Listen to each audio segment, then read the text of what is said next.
नमस्कार। Real guts में आपको एक बार फिर से स्वागत है। इस वीडियो को लाइक कीजिएगा, मेरा चैनल को सब्सक्राइब करना मत भूलिएगा, साथ में बेल आइकन दबा दीजिएगा। तो क्या कॉन्स्टिट्यूशन में बदलाव होने जा रहा है?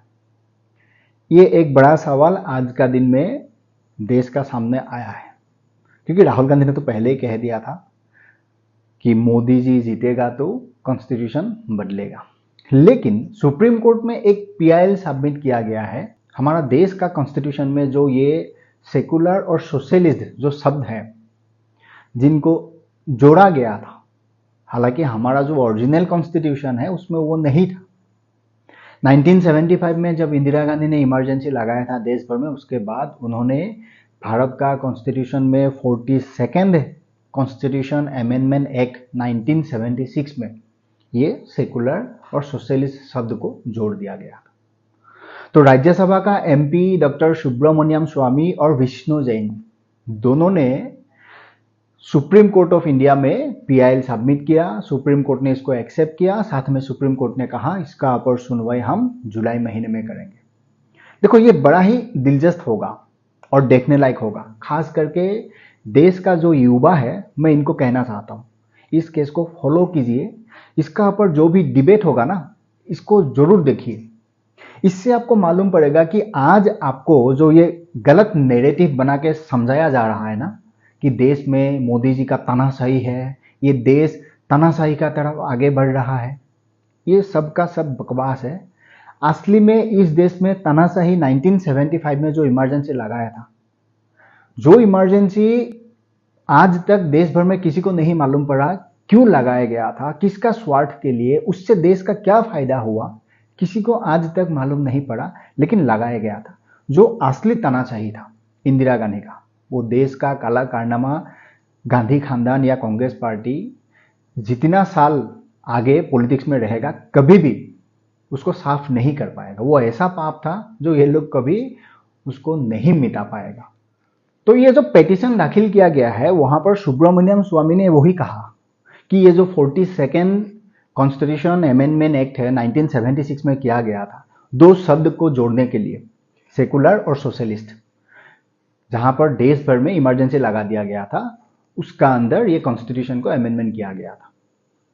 तो हमारा देश में 1973 में एक केस आया था, केशवानंद भारती केस।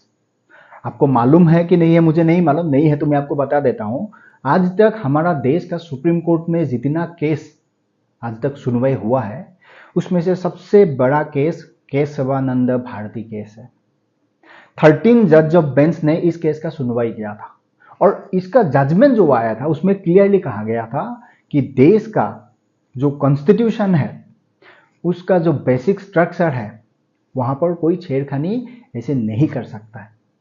तो सुब्रमण्यम स्वामी ने भी वही सवाल उठाया, अमेंडमेंट कर दिया गया है तो क्या ये वो बेसिक स्ट्रक्चर को वायोलेटेड नहीं होता है? तो इस केस को जो सुनवाई किया था, दो जज का बेंच है, संजीव खन्ना और दीपांकर दत्ता।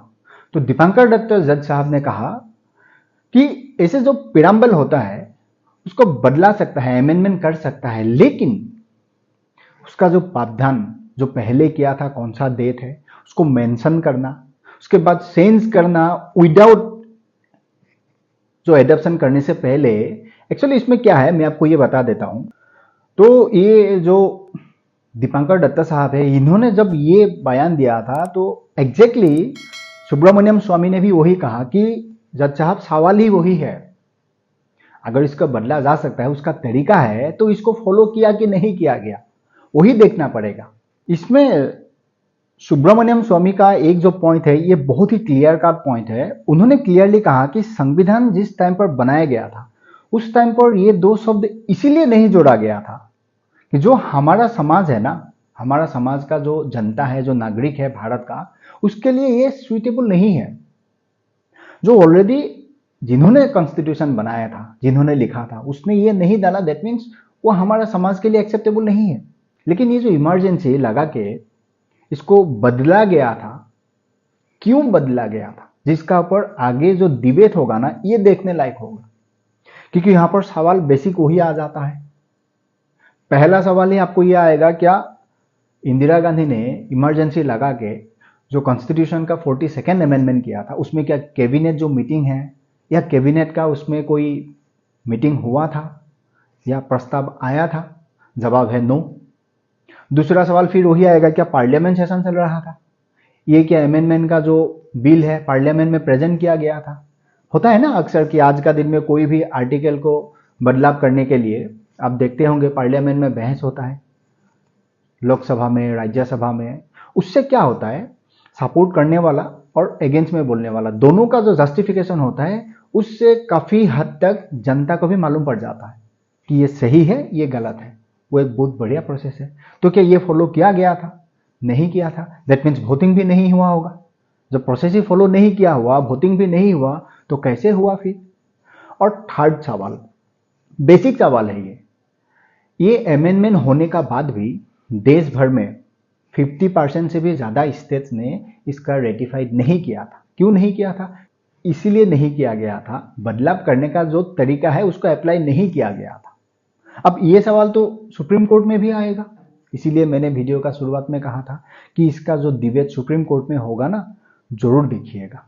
इससे काफ़ी सारा बातें लोगों को क्लियर हो जाएगा कि आज जो ये तानाशाही का बारे में बोला जा रहा है ना, मोदी जी तानाशाही है, आगे जो भी करेगा ये तानाशाही का तरह बिहेव करेगा, इस टाइप का बयानबाजी नैरेटिव चलाया जा रहा है ना, असली में तानाशाही कौन था, किसने किया था, आपको मालूम पड़ेगा। और अभी तो 2 जज का बेंच ने इसका जो सुनवाई किया है जुलाई के लिए एक्सटेंड कर दिया गया है। ये कह के एक्सटेंड कर दिया गया है क्योंकि अभी बहुत सारा मैटर है इसका पर सुनवाई, इसीलिए जुलाई में होगा। जस्टिस खन्ना साहब ने वही कहा।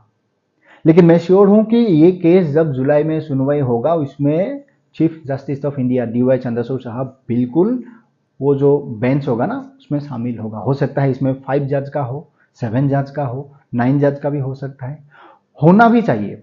और इसका ऊपर जो भी डिबेट है ना, इसी से मालूम पड़ जाएगा क्या सही है, क्या गलत है, आगे क्या फैसला आता है। कि केशवानंद भारती केस भी वहां पर आ जाते हैं कि वहां पर ऑलरेडी वर्डिक्ट दिया हुआ है, जजमेंट दिया हुआ है, तो क्या उसको वायलेट करता है? कहीं ना कहीं करता है। तो ये काफी सारा मैटर आपको आगे समझ में आएगा। वही था मेरा संवाद आज आप तक पहुंचाना। आई होप आपको समझ में आया। मिलते हैं नेक्स्ट वीडियो में, तब तक आप आपका ख्याल रखिएगा और खुश रहिएगा।